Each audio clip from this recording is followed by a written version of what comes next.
Hello student, I am Adarsh Tiwari. Welcome to new Sarvottam agriculture academy. तो बेटा पिछले लेक्चर में हम लोगों ने मोल के बारे में कुछ बातें करी थी और पढ़ाई करी थी ना, क्वेश्चन भी करे थे। आज हम लोग क्या करते हैं, क्वेश्चन से स्टार्ट करते हैं मोल कॉन्सेप्ट को और समझते हैं। तो सबसे पहला आपका ये क्वेश्चन है, करते हैं इस क्वेश्चन को, आप ही करिए।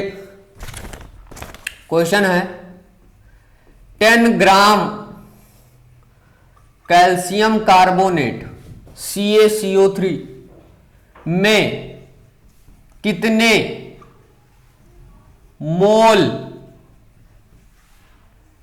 मोल होंगे। क्या कह रहा है कि 10 ग्राम कैल्शियम कार्बोनेट में कितने मोल होंगे, निकालिए इसको सॉल्यूशन। मोल पूछ रहा है, आपको 10 ग्राम दे रहा है। इसका मतलब क्या हुआ कि जब कभी मोल के बारे में पूछे और आपको सब्सटेंस का अमाउंट दिया रहे ग्राम में, तो आप क्या लगाते थे मोल इक्वल्स टू क्या हो जाता था, ग्राम वेट। मतलब किसी भी सब्सटेंस का ग्राम वेट जो दिया रहे और उसके मॉलिक्यूलर वेट या एटॉमिक वेट से क्या लगा देते थे, डिवाइड कर देते थे, आपका मोल निकल आता। ग्राम वेट कितना दिया है, 10 ग्राम। और कैल्शियम कार्बोनेट का मॉलिक्यूलर वेट निकालो। कैल्शियम का कितना होता है, 20 गुणे 2 40 हो जाएगा, मतलब 40 एटॉमिक वेट। 12 इसका और 48 इसका, जोड़ लो, 8 2 10 हो जाए, और 4 2 6, 4 1 5, 5 4 9 और 1 10, मतलब 100। तो 100 ये हो गया, 100 ग्राम ये हो गया, और 10 ग्राम तो ऊपर से काट दोगे 1/10, इसका मतलब 0.1 मोल आपका आंसर आ गया। पहला ये आपका एक क्वेश्चन खत्म। अच्छा जी, कुछ बातें और करते हैं। क्या बातें करते हैं कि जब कभी हमने बताया था कि कभी मोल लिख के आ जाए, 1 मोल 1 मोल 1 मोल, इसका मतलब क्या हो जाएगा कि उसमें कितने परमाणु होंगे या कितने होंगे, 6.023 इंटू 10 के पावर 23। जैसे हमसे आपसे बात करें कि 1 मोल HCl, 1 मोल HCl, 1 मोल CO2, 1 मोल मेथेन, ये सब गैसेज हैं। इनमें पूछे परमाणु कितने होंगे, बता सकते हो, 6.023 इंटू 10 के पावर 23 होंगे परमाणु, है ना। अच्छा जी, अणु होंगे, इसमें कितने होंगे, ये सब अणु हैं, तो इसमें अणु इतने होंगे, अणु इतने होंगे, ठीक है। अच्छा, और कुछ बातें करते हैं, इसको हटा देते हैं। बातें क्या करते हैं कि कोई भी गैस अगर ली जाए, कोई भी गैस अगर ली जाए और गैस का पूछे मोलर आयतन, किसी भी गैस का मोलर आयतन क्या होगा, स्टैंडर्ड टेम्परेचर प्रेशर पर, STP पर, है ना, सामान्य ताप और दाब पर किसी भी गैस का आयतन कितना होगा, उसको निकालने के लिए आपको क्या निकालना पड़ेगा, यहां पर लिख सकते हो मोलर, गैस के मोल, यहां इसे लिख लो हेडिंग, गैस के मोल, गैस के मोल, इस चीज को। अब गैस का मोल कैसे निकालोगे, तो इसके लिए एक फार्मूला, आदर्श गैस समीकरण। क्या है आदर्श गैस समीकरण, ideal gas equation. Ideal gas equation आपकी क्या है, आइडियल गैस इक्वेशन बताओ। आइडियल गैस इक्वेशन फिजिक्स वाले सर पढ़ाते हैं, PV इक्वल्स टू nRT। यहां पर P क्या है, दाब, है ना, प्रेशर है। V क्या है, आयतन है, वॉल्यूम जिसे बोलते हो। N क्या है, मोल है। R क्या है, गैस नियतांक है, गैस नियतांक है। और T क्या है, ताप है ना। अगर स्टैंडर्ड एट STP पर, स्टैंडर्ड टेम्परेचर प्रेशर पर, मतलब सामान्य ताप और दाब लिया जाए, तो यहां सामान्य ताप और दाब पर P जो हो जाता है 1 ATM हो जाता है, 1 एटमॉस्फेरिक प्रेशर। T आपका 273 केल्विन हो जाता है बेटा। और आपका R की वैल्यू, मतलब गैस एक नियतांक है, वो भी नियत रहेगा, तो उसका कितना हो जाता है, 0.0821 लीटर ATM पर मोल और पर केल्विन, ये हो जाता है। अच्छा, जब इन सबको रखा जाए PV बराबर nRT में, तो तो 1 इंटू भाई पी के स्थान पे क्या रखोगे 1, और V आपको निकालना हो मोलर आयतन, और N क्या है 1 मोल। फार यहां लिख सकते हो फार N इक्वल्स टू 1, मतलब 1 मोल किसी गैस के लिए, और यहां पर R की वैल्यू रखोगे 0.0821, और T क्या है 273 केल्विन। इन सब का गुणा करोगे तो V आपका 22.4 लीटर निकल के आता है। अब इसे ही बोल देते हैं मोलर आयतन। क्या बोलते हैं V को, क्या बोलते हो V को 22.4 लीटर को क्या बोलते हो मोलर आयतन। क्या बोलते हो आप मोलर आयतन बोलते हो। और मोलर आयतन किस पर है एट STP पर है, स्टैंडर्ड टेम्परेचर प्रेशर पर। तो कोई भी गैस आपको दी जाए, methane, ethane, ammonia, sulphur dioxide, CO2, कोई भी ऑक्सीजन, कोई भी गैस हो, उस पर पूछे मोलर आयतन STP पर कितना होगा तो बता सकते हो 22.4 हो जाएगा। ठीक है। अच्छा एक चीज यहां से समझना बेटा, यहां से एक चीज और समझना, इसको हटा देते हैं, जिसको लिखना हो लिख सकता है, जो और जिसको स्क्रीनशॉट लेना है स्क्रीनशॉट ले लीजिए, हम हट जाते हैं। चलो अब यहां से और बातें और समझना। यहां से क्या समझना है, समझना यह है कि अगर PRT कांस्टेंट है, नियत है, तो V किस पे डिपेंड करेगा, V डायरेक्टली प्रोपोर्शनल N के हो जाता है। मतलब V समानुपाती किसके है N के, मतलब अगर V बढ़ाओगे तो N भी बढ़ेगा। ऐसे आपको क्वेश्चन देता है कि बहुत सारी गैसेज हैं, तमाम सारी गैसेज हों, और उनमें कहे कि सबके आयतन नियत हैं, सबके आयतन नियत है, तो बताइए इन सब गैसों में सबसे ज्यादा मोल किसके होंगे, किसके ज्यादा मॉलिक्यूल होंगे। तो जितना अगर सबका आयतन निश्चित हो जाए, नियत हो जाए, तो जितना आयतन होगा उन सबके मोल भी क्या हो जाएंगे, नियत हो जाएंगे, मतलब सब में उतने ही अणु या परमाणु पाए जाएंगे। तो ये क्वेश्चन आपका हो जाएगा। यहां से ट्रिपल स्टार लगा लिए यहां से क्वेश्चन। इसके लिए हम एक वर्ड लिखते हैं, क्या लिखते हैं, इसका मतलब, इसका मतलब क्या, इसका मतलब इसी का मतलब है ये। इसका मतलब अगर बहुत सारी गैसें दी जाएं और सबके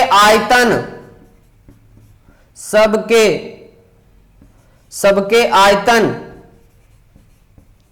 समान हो, भाई समान हो, 1-1 लीटर सब हो, 2-2 लीटर सब हो, समान हो, तो उनमें उपस्थित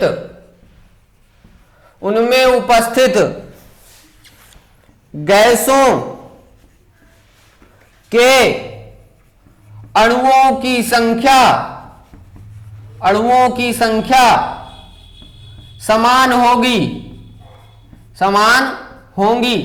अब फिर से हम इसको समझा देते हैं, क्या है ये बात, ये V डायरेक्टली प्रोपोर्शनल N जो लिखा है इसी का ये पूरा मतलब है। क्या कह रहा है V डायरेक्टली N, क्या कह रहा है कि अगर बहुत सारी गैसेस आपको दी जाएं तो उसमें क्या हो जाएगा कि बहुत सारी गैसेस दी गई और सबके आयतन दे दिए गए, मतलब सबके आयतन समान हो, जैसे 1-1 लीटर सब है, 2-2 लीटर सब है, तो क्या होगा जब आयतन समान हो जाता है, यहां समझना, जब आयतन समान हो जाता है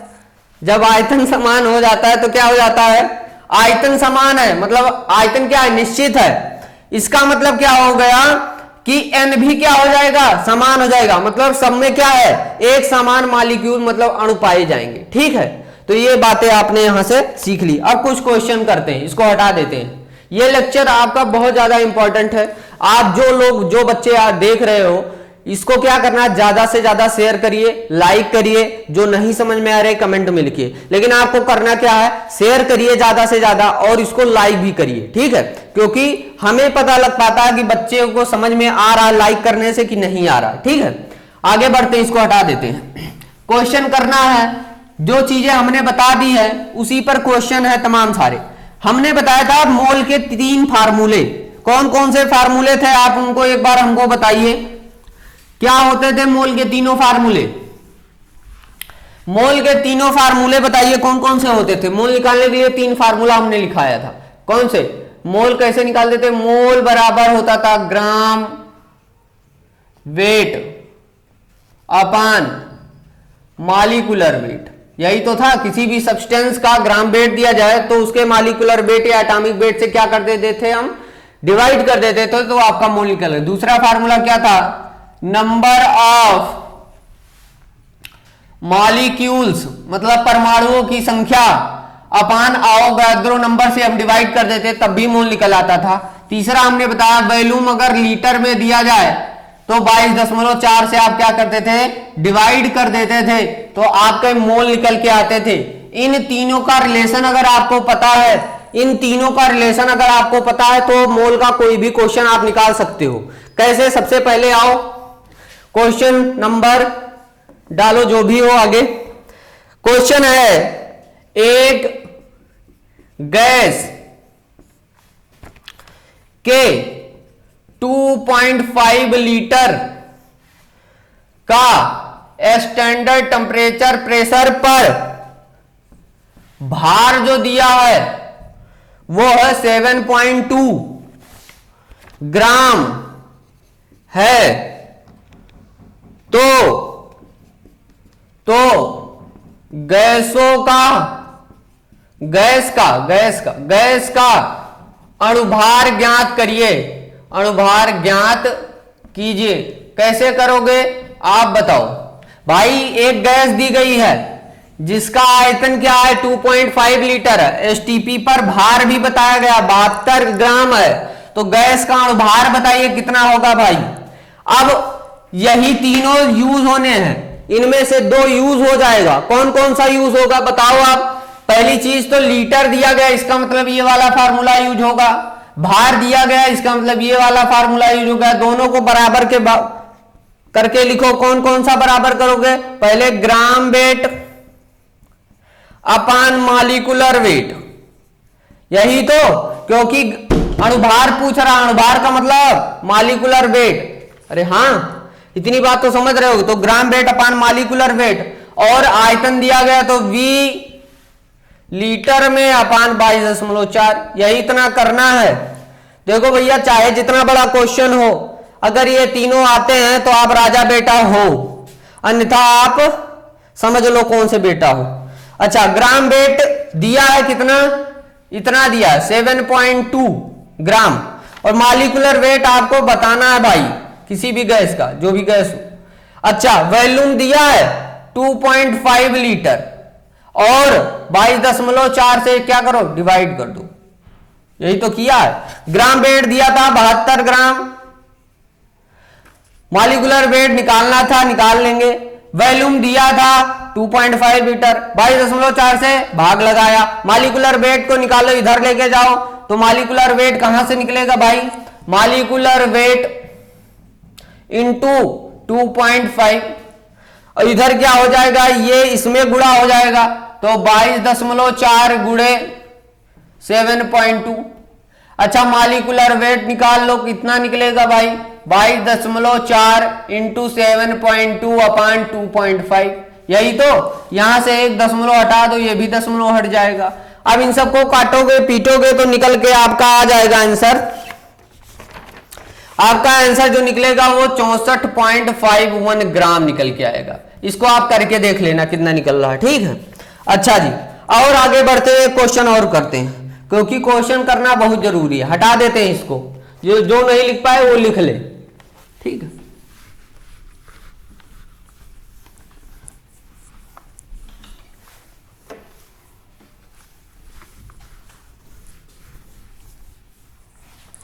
अच्छा जी, क्वेश्चन दूसरा देखो क्या है। एक गैस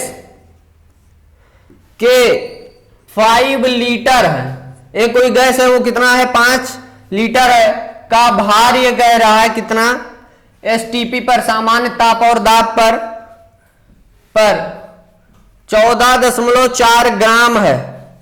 आपको अणुभार ज्ञात करना है। अणुभार बताइए, इसी गैस का क्या अणुभार बताइए, कितना होगा अणुभार, कैसे निकालोगे। फिर वॉल्यूम दिया, फिर ये दिया भार, फिर से कौन सा, ये वाला लगेगा। कैसे निकलेगा, अब फिर सॉल्यूशन करो, कौन सा, क्या लगाओगे, gram weight upon molecular weight into volume in litre upon 22.4। Gram weight दिया है आपको कितना, 14.4। मॉलिक्यूलर वेट हमको निकालना है अणुभार। वॉल्यूम दिया है 5 लीटर, 22.4 से हम डिवाइड कर देंगे, ये इसको ले आओ, इसको नीचे ले आओ। मॉलिक्यूलर वेट कितना आ जाएगा, 14.4 इंटू 22.4 अपान 5 से डिवाइड कर दो। कुछ भी करोगे आपका निकल के आएगा सेम वही 64.51। ये आपका मॉलिक्यूलर वेट निकल के आएगा ग्राम में। आगे बढ़ते हैं, एक आपसे रिलेशन पूछता है, इसको हटा देते हैं। आपसे रिलेशन पूछता है वाष्प घनत्व और अणुभार में, वाष्प घनत्व और अणुभार में क्या संबंध होता है। बहुत बार से यहां से क्वेश्चन आ चुका है यूपी के टेट में, नहीं आया है तो कहीं कहीं पर यूज हुआ है। ये यूज का मतलब समझते हो ना, उपयोग हुआ है। तो वाष्प घनत्व तथा अणुभार में संबंध, क्या बात है, संबंध आप तो जानते होगे ना, बहुत बार संबंध बनाए होगे, बिगाड़े भी होगे। चलो, वाष्प घनत्व क्या होता, वाष्प घनत्व कहता है हम अणुभार के 1/2 होंगे। अणुभार जितना होगा उसका 1/2 क्या हो जाएगा, वाष्प का घनत्व। कभी कभी ऐसे लिख के आता है वाष्प घनत्व, घबराना नहीं है भाई, वाष्प घनत्व 1/2 इंटू अणुभार, यही सेम चीज लिखी है। या कभी कभी आपसे गएगा अणुभार इक्वल्स टू क्या हो जाएगा, 2 गुणे वाष्प घनत्व। क्या हम कुछ गलत लिख रहे हैं, नहीं, गलत एकदम नहीं है। क्यों, हमने अणुभार निकाल लिया, 2 का यहां मल्टीप्लाई कर दिया, सब एक ही बात है। चाहे कान इधर से पकड़ो चाहे उधर से पकड़ो ना, बस लिखने का तरीका आना चाहिए। क्वेश्चन क्या कह दे, कहे कि क्वेश्चन देखो, सबसे आसान क्वेश्चन क्या है, हम अपने मन से दे रहे हैं क्वेश्चन। लिखो ओजोन का वाष्प घनत्व बताइए, ओजोन का वाष्प घनत्व बताइए, वाष्प घनत्व बताइए ओजोन का। तो सबसे पहले ओजोन का क्या आना चाहिए, मॉलिक्यूलर वेट आना चाहिए, तभी तो 1/2 करोगे।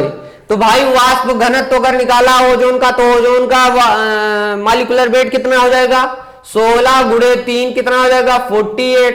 तो वाष्प घनत्व वाला फार्मूला लगाओ, वाष्प घनत्व इक्वल्स टू क्या होता है, 1/2 अणुभार। अणुभार आपका कितना आया भाई बोलो, 1/2 गुणे 48, 2 से काट दिया 24, मतलब 24 वेपर डेंसिटी आ गई वाष्प घनत्व की। बोलो, ये यहां तक आपका कंप्लीट हो जाता है। ठीक है, तो आज की कथा यहीं तक रखते हैं। अगली क्लास में उपस्थित होंगे नए चैप्टर के साथ, नए जोश के साथ, नए एनर्जी के साथ। आपको क्या करना है, इस जो वीडियो लेक्चर हुआ मोल के, दोनों को ज्यादा से ज्यादा शेयर करिए, सब्सक्राइब करिए चैनल अगर नए देख रहे हो, और दूसरी चीज क्या करना है, ज्यादा से ज्यादा लाइक करो। और तब तक के लिए जय हिंद।